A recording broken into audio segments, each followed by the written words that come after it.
Olá, hoje nós vamos vou falar para vocês, nesta aula, sobre a filosofia de Aristóteles. Aristóteles foi discípulo do Platão, o filósofo, que por sua vez foi discípulo de Sócrates. O Aristóteles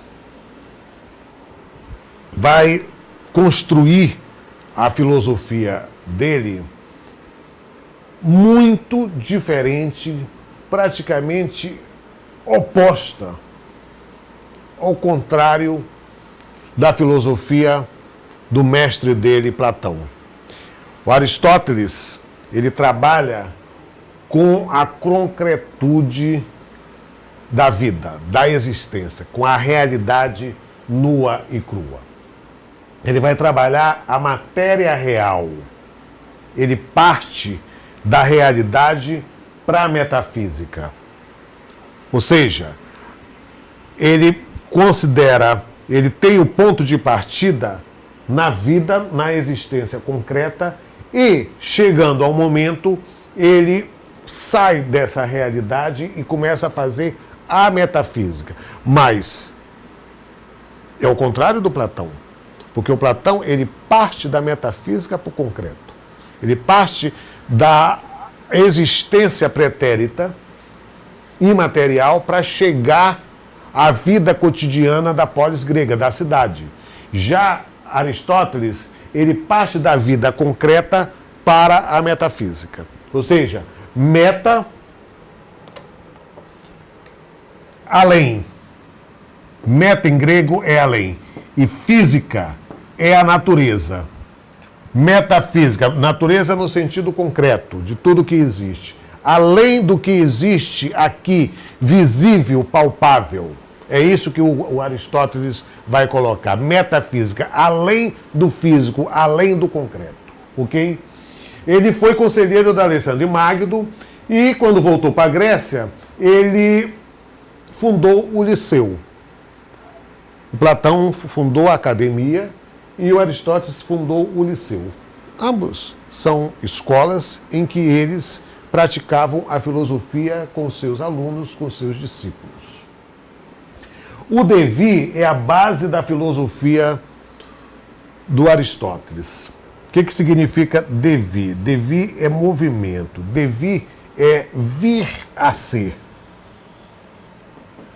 Vir a ser. Tornar-se. Tornar-se. É o vir a ser. Em francês se diz devenir. Devenir. Vir a ser. Become do inglês. Vejam como o grego está nas civilizações, nas culturas ocidentais de uma maneira geral. O grego é vivo por outras vias, ou seja, pelas vias da subjetividade da linguagem. E a linguagem é pensamento. Se nós praticamos de uma forma ou de outra o grego clássico ou o latim medieval, nós estamos trazendo para os dias atuais algumas reminiscências, olha aí o Platão, algumas características daquela sociedade, daquela civilização, daquela cultura. A palavra é a manifestação viva da cultura. Portanto, o grego é vivo na nossa realidade contemporânea. Está aqui. A filosofia grega está aqui. Ok? Esse devir é um movimento. Todos nós, tudo o que existe se movimenta, se transforma, é efêmero, é perene. Nada é estático para Aristóteles. Aristóteles diz, isso aqui está em transformação. As minhas células, as minhas moléculas estão em transformação. Tudo está em transformação. Lembram do Heráclito que eu falei em 2 aulas anteriores? Em que o Heráclito dizia que o ser não é, porque a dinâmica é tão intensa e contínua que o ser não chega a ser. Quando ele vai se tornando ser, ele já é outro. Então ele não chega a ser ser, por Heráclito. E o Aristóteles, ele vai retomar o Heráclito. Ele vai dizer que o Heráclito é um dos maiores pensadores, dos maiores filósofos que ele não chegou a conhecer pessoalmente, mas que ele estudou e de quem ele ouviu falar. Porque o Heráclito, aliás, o Aristóteles comunga, ou seja, concorda com o Heráclito que o devir é a base da substância, seria a arqué para o Aristóteles. Tudo muda, tudo é perene, sem perder a sua essência. Ou seja, eu tenho 55 anos de idade. Desde quando eu nasci, eu tenho uma essência. Mudou, eu estou ficando velho, a minha pele vai mudando, o meu cabelo vai embranquecendo e assim por diante. Mas existem algumas essências do Dalvo que são permanentes, que continuam em mim. A minha forma de amar, a minha forma de odiar, a minha forma de trabalhar e assim por diante. Eu vou adquirindo experiências, eu vou agregando conhecimentos, mas a minha essência continua, a essência de qualquer um de nós. Tudo muda, mas permanece a essência do ser, a arqué. Como diziam os pré-socráticos, existe uma substância íntima dentro de cada ser, de cada modalidade ontológica, que permanece como uma identificação. O Aristóteles, para dar continuidade a essa arqué dele aqui do devir, ele pega e diz, escuta, o ser, a substância, ela precisa ter algumas características primordiais, categoriais. A categoria é uma espécie de molde, de protótipo. E aí ele elabora as 10 categorias essenciais do ser, que é a potência, o ato, a forma, a quantidade, a qualidade, a relação aqui no sentido de função. No momento em que eu me relaciono, eu como professor, eu me relaciono com vocês alunos, com vocês telespectadores, eu tenho uma função, é a minha relação, ok? A vulnerabilidade, todos nós somos vulneráveis, nós mudamos, nós adoecemos, nós morremos, nós nos alegramos, nós nos entristecemos. Tudo isso diz respeito à característica, à situação ontológica da vulnerabilidade de qualquer pessoa, de qualquer ser. O cachorro, a onça, a árvore cai, você não coloca água na planta, a planta começa a ficar triste, começa a morrer. A temporalidade, o tempo, a situação e a posição. Pois muito bem, o que é potência? A potência para Aristóteles é o que o ser pode se tornar a vir a ser, ou seja, é o devir. Uma árvore, por exemplo. A árvore está lá na floresta, vai o ser humano, corta essa árvore. Cortou a árvore. As madeiras, as tábuas, tudinho, vai para a serraria, vai vender. Aquela madeira, ela lá na floresta, quietinha, na natureza dela, ela era uma árvore que contribuía com a atmosfera, com o clima, com a dinâmica da fotossíntese e assim por diante. Dava os frutos, alimentava os animais lá embaixo, contribuía com as nascentes dos rios e assim por diante. Era a relação dela, era a função da árvore enquanto ser vivo era aquele. Mas aí foi o homem e meteu-lhe motosserra nela, tirou, colocou em madeira. Essa madeira, ela pode ser uma moldura da lousa, pode ser uma haste para uma casa, pode ser a moldura da porta, pode ser uma mesa, pode ser uma cadeira, pode ser um remo, pode fazer pequenininho um lápis e assim por diante. A potência da árvore é essa finalidade, é o que ela pode vir a ser. Uma mulher, por exemplo, um ser humano ou um animal do sexo feminino, desculpe. Sexo feminino. A fêmea, generalizando, ela tem o potencial de ser mãe. Toda mulher tem o potencial de ser mãe. Mas algumas mulheres optam por não serem mãe e usam métodos contraceptivos. Você percebe? A potência, ela pode ser concretizada por meio do ato, assim como ela pode ser evitada. A mulher, em vez de querer ser mãe, ela vai ser engenheira, vai ser advogada, professora, juíza de direito e assim por diante. Árbitra de futebol, bandeirinha de futebol e assim por diante. Guarda de trânsito, policial, investigador e assim por diante. Todos nós temos uma potencialidade. Aliás, nós, seres humanos, e todos os demais seres que existem neste universo. Essa é a potência. E depende do ato. Eu poderia ter estudado para ser engenheiro. Eu estudei filosofia para ser professor de filosofia. Se amanhã eu quiser me tornar um médico, eu vou estudar, vou fazer o concurso, vou fazer o Enem, para entrar numa faculdade de medicina. E aí, além de ser professor de filosofia, você é um médico, você é um engenheiro, você é um guarda de trânsito, você é um pai de família, você é um filho e assim por diante. Todo ser tem uma potência, ou seja, tem uma ontologia em potencial. Ele pode, por meio do ato, praticar ou não. Ok?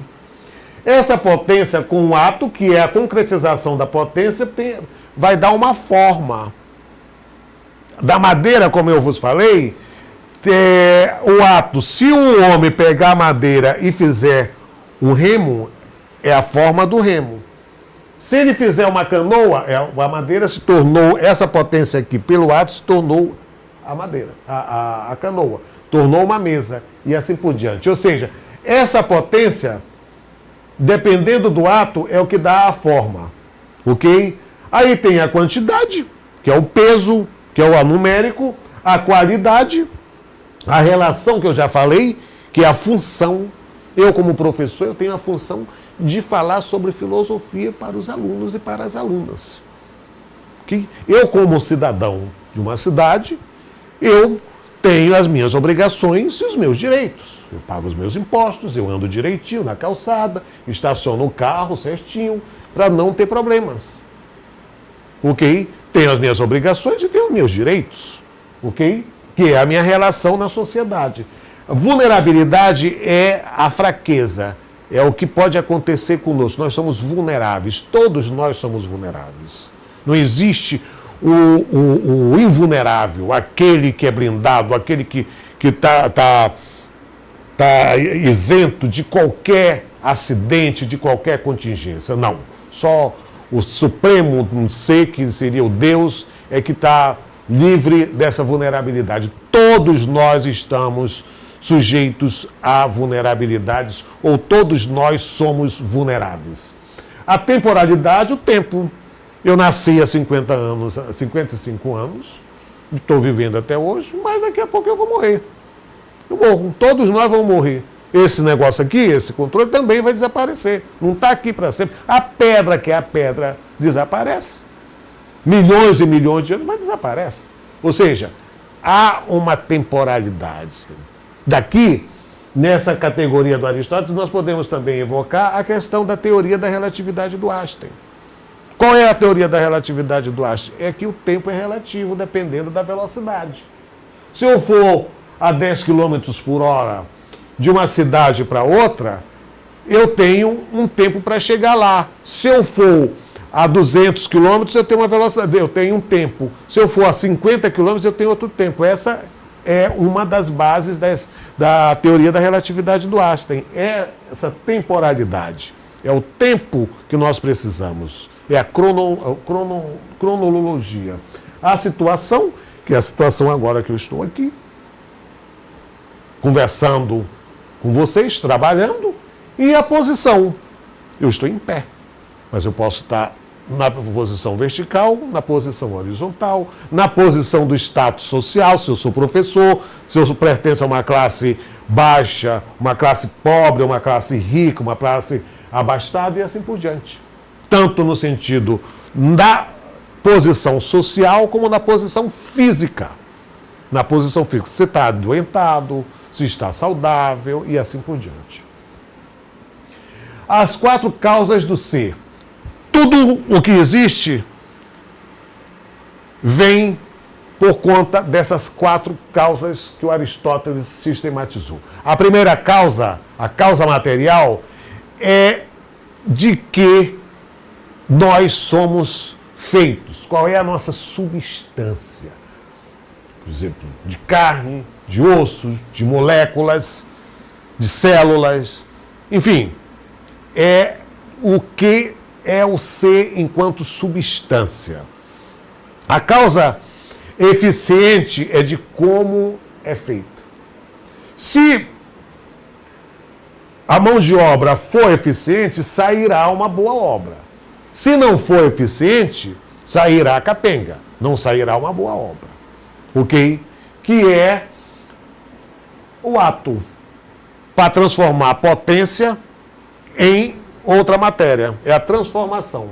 A causa formal é o devir. O que você tende a ser, a forma da madeira, como eu exemplifiquei há pouco. Você pega a madeira pode ser um remo, uma mesa, uma cadeira, uma régua, um lápis, uma caneta e assim por diante. E a causa final, que é a finalidade. Para que se faz um remo? Para caminhar sobre a água, para se mover, para se movimentar sobre a água. Tudo isso baseado, gente, no devir, que é a arqué aristotélica. Nós estamos sempre em movimento. Se eu estou aqui, é porque existiram outros seres para me gerarem, para me fazerem, para me impulsionarem, para o motor primeiro, para fazer com que eu viesse a existir. Eu, certamente, antes de me tornar matéria, segundo Aristóteles, eu era em potencial para me tornar um professor de filosofia e estar aqui com vocês conversando neste exato momento. Ok? O Aristóteles, além da física do Aristóteles, olha só, para vocês terem uma ideia da importância e da eficácia da filosofia aristotélica, desde lá da época clássica, no século V a.C., até o século final, segunda metade do século XIV para o século XV, a física do Aristóteles era a ciência da verdade. Era a ciência aplicada. A leitura de mundo que se fazia... Olha só, o período medieval da Idade Média vai do século V ao século XV. São 10 anos, aliás, 10 séculos, em que se adotou a física de Aristóteles como a ciência principal da humanidade.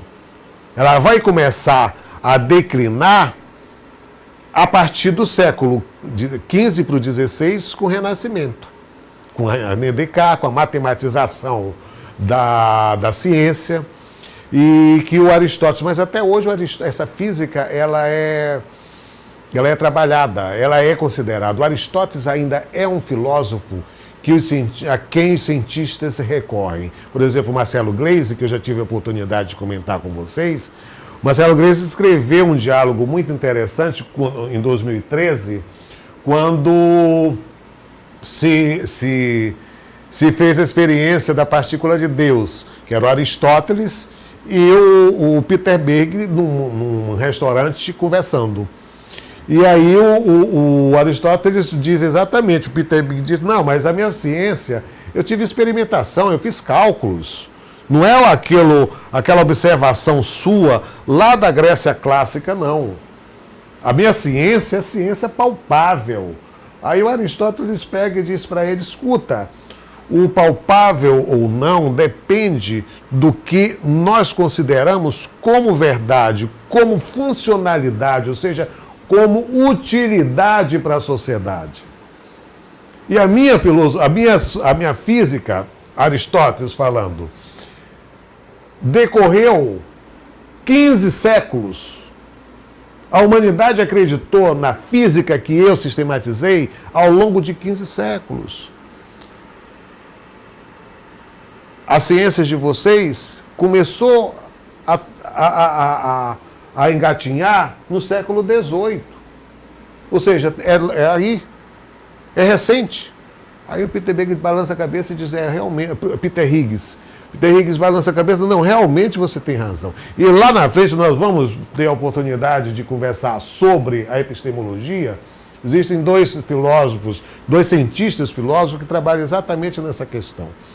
A ciência, ela é válida até enquanto ela é útil para as pessoas. A partir do momento em que a verdade científica, a verdade, entre aspas, científica, deixa de ser útil, ou seja, ela cai na obsolescência, ela se torna obsoleta, ela não é mais considerada. Vêm outras teorias e as substituem. E o Aristóteles está aí, nesse meio. Além da física, o Aristóteles trabalhou com a ética. Ele escreveu um livro para o filho dele, para dizer para o filho dele, olha, meu filho, para a gente ser feliz na vida, a gente tem que se comportar adequadamente. Nem ferindo a nós mesmos e nem ferindo aos outros. Nós temos que ter respeito aos outros, respeito a nós mesmos, mas sem nos submetermos. Cabeça erguida, para ter esse comportamento ético. O ser humano vive para ser feliz. Todos nós buscamos a felicidade. A ética, a Nicômaco é o filho do Aristóteles. O bem é polivalente, ou seja, tem vários poderes. Polissêmico, vários sentidos. E polimorfo, várias formas. Nós agimos por várias maneiras, com vários objetivos, em várias situações, em busca do bem. É paradoxal o que eu vou falar para vocês. Por exemplo, a legislação vigente brasileira na área penal diz que alguém pode cometer um assassinato em legítima defesa.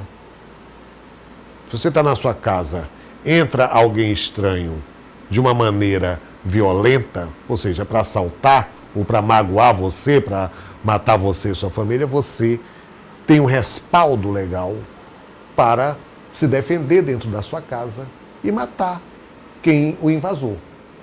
Você está cometendo um crime, mas você está cometendo um bem para você e para sua família. Você está se defendendo. Ok? Essa é uma das dificuldades no comportamento ético que a filosofia vem discutir. Até onde eu posso agir que não ofenda nem a mim e nem ao outro. Mas a partir do momento em que o outro me ofende, eu também tenho o direito e tenho a noção legítima e legal para me defender, para causar o bem a mim e me defendendo. O ser humano vive para ser feliz, se atinge a felicidade pela virtude de fazer o bem. Ou seja, aqui a gente vê novamente, percebe latentemente a mentalidade ocidental. Faça o bem. O Salvador cristão diz que dê a outra face. Está aqui em Aristóteles. Aristóteles, 5 séculos antes de Cristo, dizia isso. Tem que fazer o bem. Nós atingimos, nós conquistamos, construímos a felicidade buscando a virtude. Ou, como Platão também já havia dito, buscando sempre a felicidade. Ser virtuoso é ser agente de suas atitudes sem prejudicar outrem. Outrem, que significa outras pessoas, outros seres. Mas não se submetendo a ninguém. Foi o que eu acabei de falar. O bem é polivalente, vários poderes, polissêmico. Deus é a substância central, imaterial e sem causa, porque existe nele mesmo. Aqui, o Aristóteles entra na metafísica, além da matéria, além desse concreto. O que o Aristóteles vai querer dizer com isso? Aristóteles diz que além desse concreto, além dessa vida trivial, essa vida coletiva que nós temos, existe uma substância que guia, que é o motor primeiro, que é a causa primeira de tudo. E o que é isso? Que substância é essa? É o Deus. Nós dizemos que acreditamos em Deus, mas o Deus não é não tem uma forma. Não tem uma forma. Quem que é Deus? Alguém já viu Deus? As pessoas que praticam religião dizem que Deus está em mim, a sua imagem, semelhança e assim por diante. Porque é um recurso linguístico. Mas o que é Deus? Quem vê Deus? Dá bom dia para Deus? Oi, Deus, tudo bem? Quer dizer, o que é Deus? Essa substância primeira que criou tudo. Mas se ele criou, onde que ele estava antes para ele? Se ele é absoluto, como que Deus criou este universo? E ele estava onde? Aristóteles vai dizer que Deus é o éter. É uma analogia, evidentemente. Uma figura de linguagem que o Aristóteles usa. Ele diz que é o éter que está em tudo. Por exemplo, na época do Aristóteles, não havia a comprovação da lei da gravidade.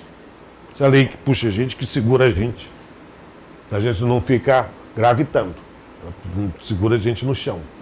O Aristóteles dizia que o éter, ele fica aqui, dando esse equilíbrio para os seres pesados, os seres mais ou menos pesados, os seres leves, de acordo com essa movimentação, com esse devir. E essa relatividade das levitações dos seres é que se faz, por exemplo, a ação divina.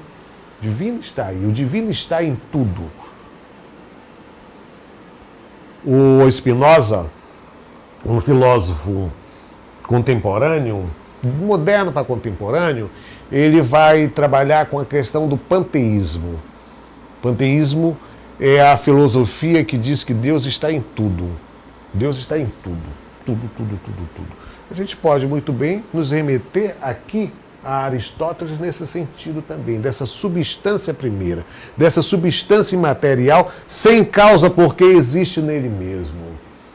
Acabei de vos dizer que para eu estar aqui, houve um casal que me gerou. E outras pessoas que agiram sobre mim, meus professores, meus amigos, minhas namoradas e assim por diante, meus alunos. Você percebe? Eu não me fiz sozinho. Eu dependi de outras forças, de outros atos. Eu não me basto. Vocês, alunos, vocês, alunas, não se bastam. Nós precisamos dos outros. Para eu chegar em casa e almoçar, eu precisei do vaqueiro cuidar do gado. Se eu vou comer uma carne vermelha, de gado, durante anos o vaqueiro cuidando da vaca, do touro, para chegar o bife no meu prato. Para eu me formar em filosofia, para eu conquistar um diploma em filosofia, eu precisei dos professores. Eu precisei da secretária do departamento de filosofia. Enfim, para eu andar na rua, eu preciso do guarda de trânsito, eu preciso dos engenheiros de trânsito, enfim.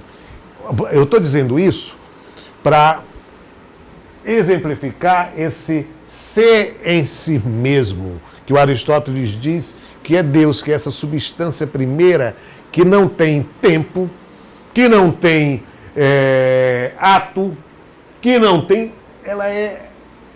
Ela é nela mesma. Eu não sou em mim mesmo, porque eu tenho células do meu pai e da minha mãe.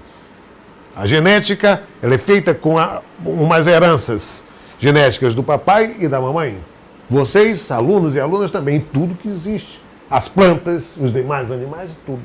A água, H2O e assim por diante. Mas Deus não. Deus é uma substância que se basta nela mesma. Deus é em si mesmo, segundo Aristóteles. Olha, Os demais seres vivem em relação a algo ou a alguém. Depende de sua funcionalidade na existência. Funcionalidade, eu disse que é a relação. Eu acabei de dizer. Eu preciso me relacionar.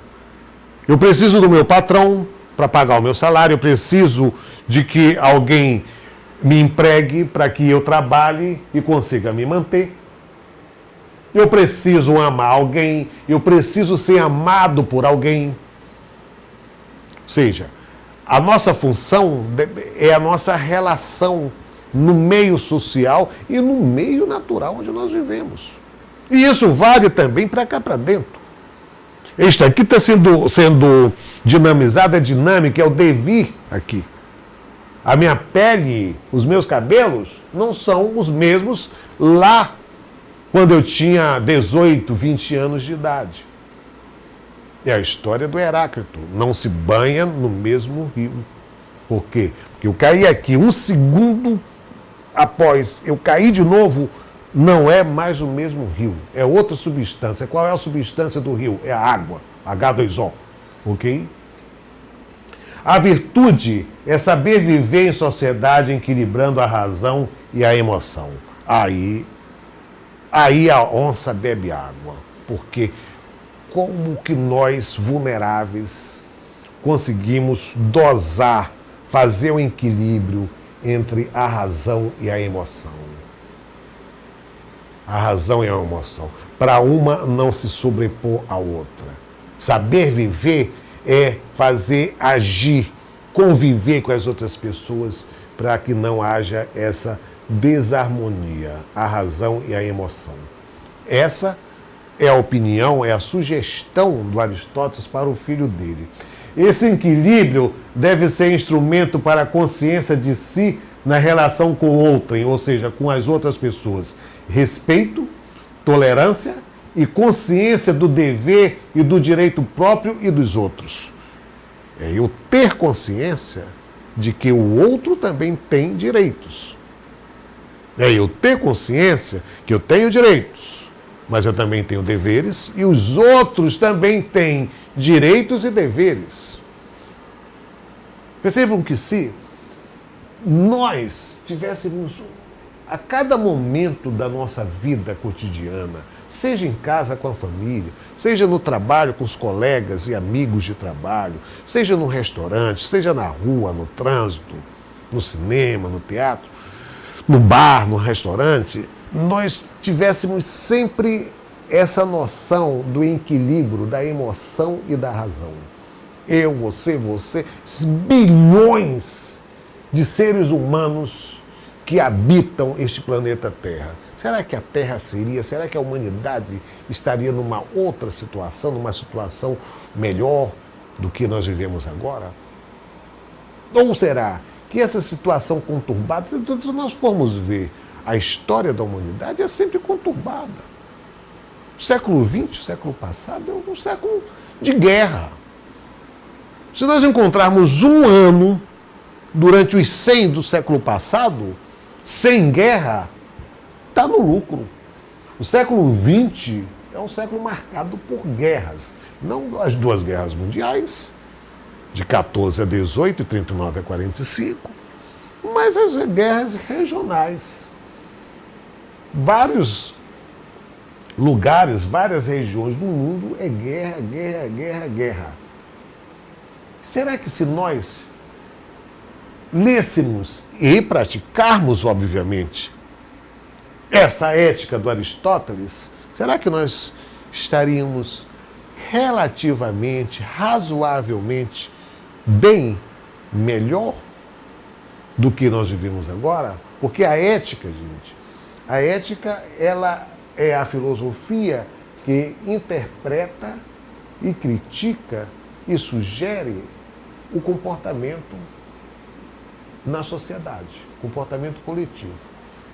A ética significa o hábito, o costume e a maneira de ser individual. Ou seja, a minha maneira de ser, ela deve estar adequada ou ela deve se adequar ao costume da coletividade, da sociedade.